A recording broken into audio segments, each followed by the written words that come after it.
નમસ્કાર, ગુજરાતના સૌથી મોટા ઓટીટી પ્લેટફોર્મ બીબી ન્યૂઝ ગુજરાતમાં હું સુભાષ આપનું સ્વાગત કરું છું. આમ આદમી પાર્ટીના નેશનલ જોઈન્ટ સેક્રેટરી અને મહારાષ્ટ્રના પ્રદેશ સહપ્રભારી ગોપાલ ઇટાલિયાએ એક વિડીયોના માધ્યમથી મહત્વપૂર્ણ મુદ્દા પર પોતાની વાત રજૂ કરતા જણાવ્યું હતું કે 2022ની વિધાનસભા ચૂંટણીમાં આમ આદમી પાર્ટીના રાષ્ટ્રીય સંયોજક કેજરીવાલજીએ ગુજરાતની મહિલાઓને ગેરંટી આપી હતી કે જો આમ આદમી પાર્ટી ગુજરાતમાં ચૂંટણી જીતશે અને સરકાર બનાવશે તો ગુજરાતની તમામ 18 વર્ષથી ઉપરની ઉંમરની બહેનો અને મહિલાઓને દર મહિને 1000 રૂપિયા આપવામાં આવશે.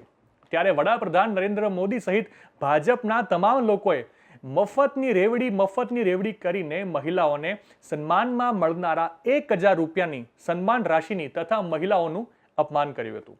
પરંતુ મહારાષ્ટ્રની વિધાનસભા ચૂંટણીના 2 મહિના પહેલા ભાજપના સમર્થનવાળી શિંદે સરકારે અરવિંદ કેજરીવાલજીની આ જ મહિલા સન્માન રાશિની યોજનાને મહારાષ્ટ્રમાં લાગુ કરી અને મહારાષ્ટ્રની તમામ બહેનોને દર મહિને ₹1500 આપવાની જાહેરાત કરી.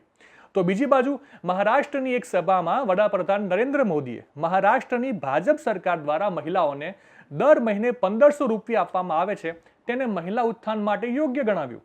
જે લોકો ગુજરાતમાં રેવડી કરતા હતા તે જ લોકો આજે મહારાષ્ટ્રમાં આ યોજનાના નામે વોટ માંગી રહ્યા છે. વિગતે સાંભળીએ ગોપાલ ઇટાલિયાને. નમસ્કાર મિત્રો, હું ગોપાલ ઇટાલિયા. વિધાનસભા 2022ની ચૂંટણી દરમિયાન ગુજરાતમાં આમ આદમી પાર્ટીના રાષ્ટ્રીય નેતા અરવિંદ કેજરીવાલજીએ ગુજરાતની તમામ બહેનોને એવી ગેરંટી આપી હતી કે જો ગુજરાતમાં આમ આદમી પાર્ટીની સરકાર બનશે તો ગુજરાતની તમામ 18 વર્ષ કરતા મોટી ઉંમરની બહેનોને મહિને 1000 રૂપિયા આપવામાં આવશે. જ્યારે અરવિંદ કેજરીવાલજીએ બહેનોને મહિને 1000 રૂપિયા આપવામાં આવશે આવી ગેરંટી આપી ત્યારે ભાજપની આખી ટોળકી નરેન્દ્ર મોદી સહિત, મુખ્યમંત્રી સહિત, પ્રવક્તાઓ સહિત, આજી માજી તાજી ધારાસભ્યો સહિત આખી ભાજપની ટોળકી એવો વિરોધ કરતી હતી કે રેવડી આપે છે, મફતની રેવડી એમ કહીને આમ આદમી પાર્ટીની મજાક ઉડાવી. બહેનોના સન્માન માટે, બહેનોને આત્મનિર્ભર બનાવવાના એક નાનકડા પ્રયત્ન સ્વરૂપે અરવિંદ કેજરીવાલે જે ગેરંટી આપી હતી એની મજાક ઉડાવી, બહેનોની મજાક ઉડાવી. અને વધારેમાં વધારે મજાક ઉડાવતા નરેન્દ્ર મોદીથી લઈ અમિત શાહથી લઈ ભાજપની આખી ટોળકી એવું કહેવા લાગી કે ગુજરાતને મફતનું ન ખપે, આમ છે તેમ છે. પરંતુ દોસ્તો, અત્યારે મહારાષ્ટ્રની અંદર વિધાનસભાની ચૂંટણી ચાલુ છે. આ વિધાનસભાની ચૂંટણીના 2 મહિના પહેલા, આજથી 2 મહિના પહેલા ભાજપની અને શિંદેની ગઠબંધનની સરકાર ચાલે છે મહારાષ્ટ્રમાં. આ ભાજપની સરકારે ચૂંટણીના માત્ર 2 મહિના પહેલા મહારાષ્ટ્રની અંદર અરવિંદ કેજરીવાલે જે યોજના ગુજરાત માટે લાગુ કરવાનો વિચાર આપ્યો હતો એ જ યોજના મહારાષ્ટ્રમાં લાગુ કરી.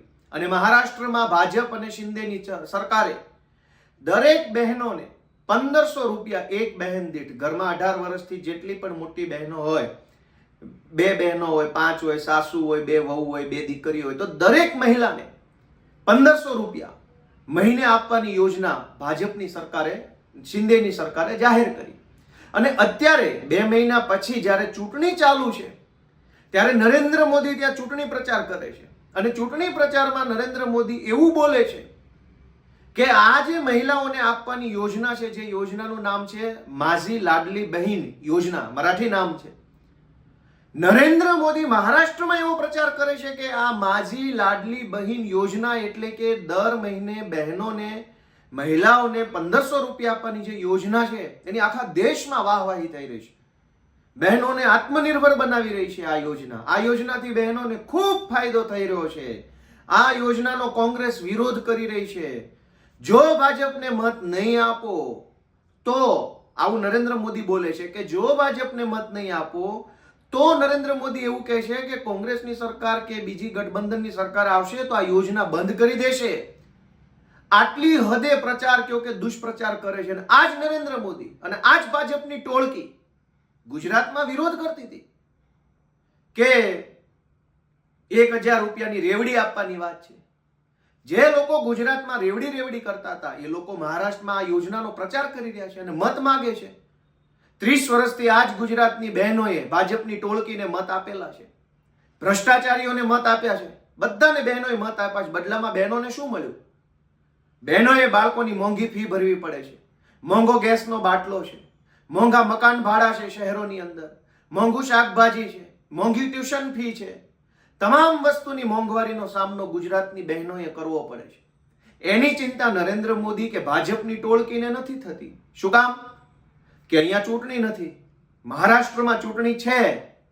તો ચૂંટણી દરમિયાન ભાજપની ટોળકી, ભાજપની સરકાર બહેનોને મહિને 1500 રૂપિયા આપે છે. પણ ગુજરાતમાં કશું જ આપવામાં આવતું નથી. તો શું ગુજરાતની બહેનોને સન્માનનો અધિકાર નથી? શું ગુજરાતની બહેનોનો એવો અધિકાર નથી કે એમને પણ મહિને સરકાર દ્વારા 1500 રૂપિયા આપવામાં આવે?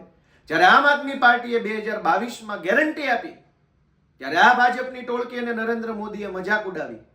અને આજે એ જ લોકો મહારાષ્ટ્રની અંદર મહિલાઓના મત લેવા માટે, બહેનોના મત લેવા માટે એમ કહી રહ્યા છે કે આ માજી લાડલી બહેન યોજના એટલે કે મહિને 1500 આપવાની યોજનાના કારણે બહેનો આત્મનિર્ભર બની છે. તો ગુજરાતની બહેનોને આત્મનિર્ભર કોણ બનાવશે? સરકાર ભાજપની છે. પોતે કહે છે કે આ યોજનાના કારણે મહિલાઓ આત્મનિર્ભર બને છે અને આખા દેશની અંદર એની વાહવાહી થઈ છે. તો ગુજરાતની બહેનો સાથે ભાજપ અન્યાય કેમ કરે છે? ગુજરાતની બહેનોનું શોષણ કેમ થઈ રહ્યું છે? ગુજરાતની બહેનોનો શું વાંક ગુનો છે? ભાજપને વર્ષો સુધી મત આપ્યા અને વર્ષો સુધી ભાજપની સરકાર બનાવી. શું એટલા માટે ભાજપની સરકાર ગુજરાતની બહેનોની સામું જોવા નથી માંગતા? અમારી સ્પષ્ટ માંગણી છે કે જેવી રીતે નરેન્દ્ર મોદી અને ભાજપની ટોળકી મહારાષ્ટ્રની અંદર મહિલા સન્માનની વાતો કરે છે એવી જ રીતે ગુજરાતમાં પણ મહિલા સન્માન માટે ગુજરાતની 18 વર્ષથી ઉપરની તમામ મહિલાઓને મહિને 1500 રૂપિયા આપવામાં આવે. ધન્યવાદ. નવા સમાચાર, નવી અપડેટ સાથે ફરી મળીશું. ત્યાં સુધી મને રજા આપશો. નમસ્કાર.